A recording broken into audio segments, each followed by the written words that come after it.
আমেরিকায় প্রেসিডেন্ট নির্বাচনে সদ্য বিজয়ী ডোনাল্ড ট্রাম্পকে সম্মান জানিয়ে তার নামে ভারতের বিভিন্ন শহরে নির্মাণ করা হচ্ছে ৬টি বহুতল ভবন।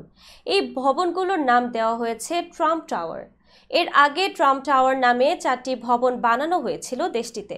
সংবাদ মাধ্যম হিন্দুস্তান টাইমসের প্রতিবেদনে এসব তথ্য জানা গেছে।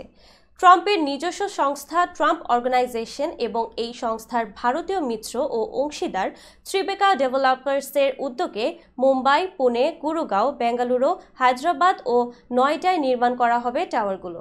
2025 সালের মধ্যেই শেষ হবে এসব ভবনের নির্মাণ কাজ। প্রথম মেয়াদে ট্রাম্প যখন যুক্তরাষ্ট্রের প্রেসিডেন্ট ছিলেন, অর্থাৎ 2017 থেকে 2021 পর্যন্ত ভারতের মুম্বাই, পুনে, গুরগাঁও ও কলকাতায় 4টি ট্রাম্প টাওয়ার নির্মাণ করা হয়েছিল। সবগুলো টাওয়ারই আবাসন সংক্রান্ত এবং বহুতল। নতুন টাওয়ারগুলো আবাসিক ভবন হিসেবে নির্মাণ করা হবে বলে জানিয়েছে ত্রিবেকা ডেভেলপার্স। ভারতে ট্রাম্পের নামে প্রথম বহুতল ভবনটি নির্মিত হয়েছিল 2014 সালে। দেশটির সবচেয়ে ধনী রাজ্য হিসেবে পরিচিত মহারাষ্ট্রের রাজধানী মুম্বাইয়ে প্রথম টাওয়ারটি নির্মিত হয়। এই ভবনটির নির্মাতা প্রতিষ্ঠানও ছিল ত্রিবেকা ডেভেলপার্স।